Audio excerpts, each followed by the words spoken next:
Hi, I'm Bo from TaylorHedley Property, and today we're here with Renee from EZY Conveyancing. In New South Wales, you require a legal representative to transact any type of real estate. We're going to run through a few questions with Renee today that will hopefully help you in your future transactions. Thanks for having me. Renee, what steps does a vendor require to have a contract prepared for sale, and what are the turnaround times for that contract preparation? So with a vendor, normally we speak through a questionnaire which takes about 10 to 20 minutes depending on how long it takes to or what they've done to the property.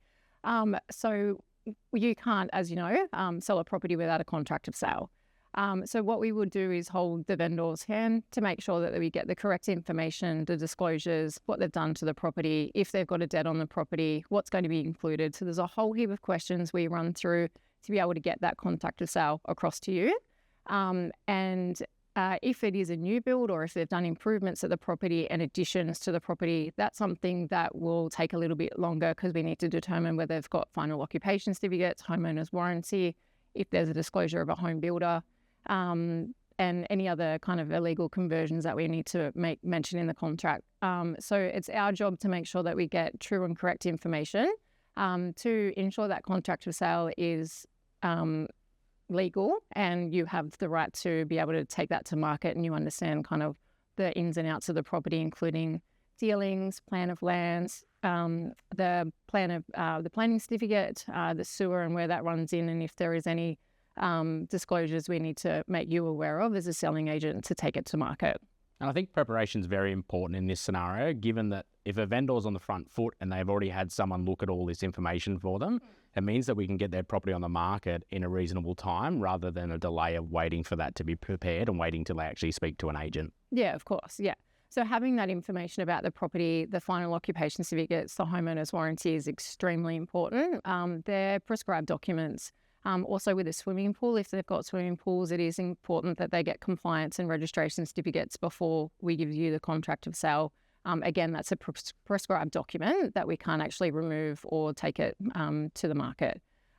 So usually the turnaround time is about 24 to 48 hours once we take instructions and those certificates come through.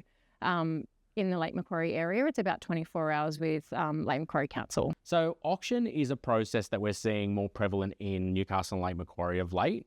Can you talk us through what a buyer needs to do to be prepared to, number one, bid at auction, and also if they're successful on the day, what that looks like with the steps moving forward? Yeah.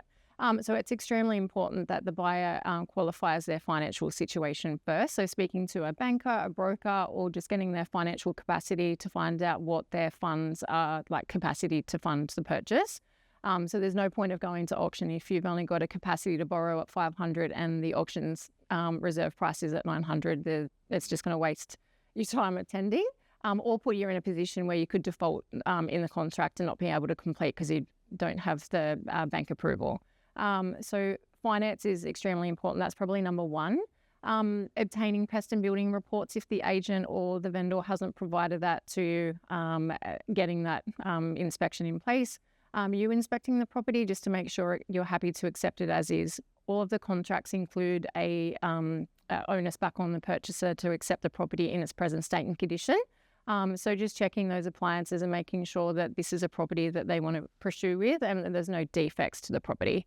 And then the last one is obviously us and making sure that they employ a legal representative to review the contract of sale to make sure that there's no disclosures subject to probate, zone of influence, restrictions on the use of land, that if they're wanting to put a swimming pool or a granny flat or something like that that would prevent them for future development, us giving that green light and making those changes before they attend auction. So things like a 5% reduced deposit, moving those settlement dates. So a standard contract's your 42 days. So if we're wanting to extend that completion date or move that forward, request a deposit bond. Those are all things that need to be negotiated before they attend auction.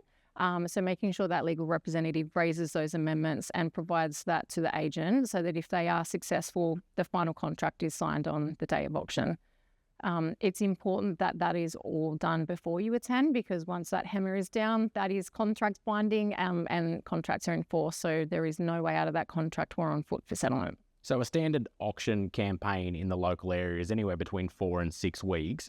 It sounds as though when a buyer finds a property that they really like, they'd be best to get in contact with their legal representative and say, hey, I found a property, here's the contract, can you get that reviewed for us? So if something does happen where the property sells prior to auction, they're in a position to be involved in that negotiation rather than leaving it to the last minute. Yeah, definitely don't leave it to the last minute. And one, just because it puts pressure on that vendor solicitor to get the replies ready for auction, and sometimes we'll miss that deadline that we're not able to get that auction, so reduced deposits and those kind of things that needs to be negotiated.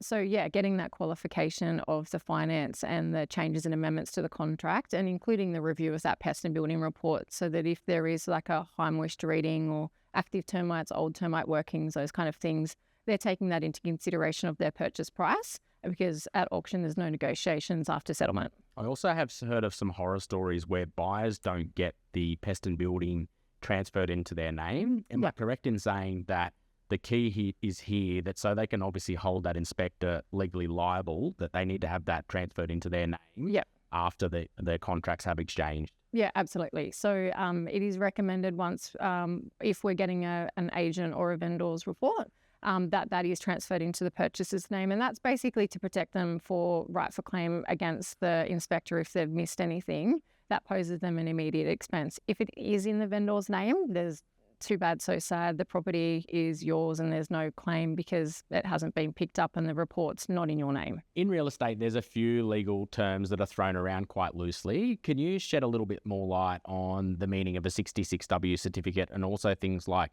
finance clauses? Yeah, of course. So a 66W certificate is signed by a legal representative. We obviously can't act for the vendor. So it basically notes in that certificate that I, as the purchaser's representative, am not employed by the vendor or employed with their company. So we can't serve a 66W if I was acting in my office. And it basically waives the right to a cool-off period and puts them straight into a binding contract. So we're on foot for settlement. It's similar to auction terms. So normally with a 66W, you definitely need to be ready to go into a binding contract because it puts you straight in. And also with not having auction properties as the main method of sale always, we also use private treaty as a method as well. Where does a finance clause come into play in a private treaty scenario? So a finance clause is if you were waiving your right to a cool-off period and is accepting the property in its present state and condition, and it's just purely that you can get out of the contract for finance only. So a declined finance status needs to be obtained to be able to get out of that contract. So a finance clause needs to be issued with 66W. So the legal representative for the purchaser needs to prepare a 66 and a finance clause.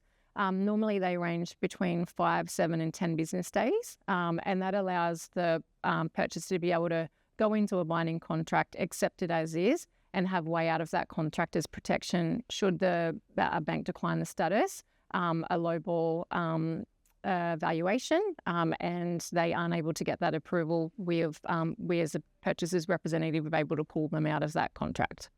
So a finance clause is purely just for the benefit to protect, obviously benefiting the vendor that they're accepting as is, and as long as everything's okay with that finance, then we pursue once that finance clause is satisfied. So as long as that finance approval comes to hand before the end of that date, or before it will satisfy itself, it just rolls straight into a binding contract. So if finance is a 10 business days, and they get approval in like 5, then that contract is then deemed binding, and contracts are enforced. That usually means when we go into a finance clause, the full deposit needs to be paid, not the holding deposit. Okay, great. And I think in a market where there's some slight changes, it's important to also be willing to be open to buyers having certain conditions. And I think if a vendor can protect themselves by securing a buyer using a 5-day cool-off and a 10-day finance clause, especially if that means getting an extra $20,000 by being able to entertain those conditions, we're definitely open to looking at those. Yeah, of course. Yeah. So it protects both the vendor and the purchaser. And it's a win-win scenario, essentially, just gives that bank a little bit more time if they need it. Can we talk a little bit about the key benefits of a vendor providing a strata report and or a pest and building report to a purchaser and how this impacts the sales process? The benefit for a vendor is just to provide information about the property that may not be privy to. So things like picking up high moisture readings, leaking roof, subfloor issues, sinking piers, rectifications, or anything obviously non-discoverable that they may not know about without doing those inspections. So it's stopping those further negotiations and having the ability to maybe fix those issues before it goes to market to prevent any price reductions in the future. So I would recommend a pest and building with the vendor just so that they are aware of the entirety of the property, both pest and building, to make sure that they obviously fix any issues before it goes to market.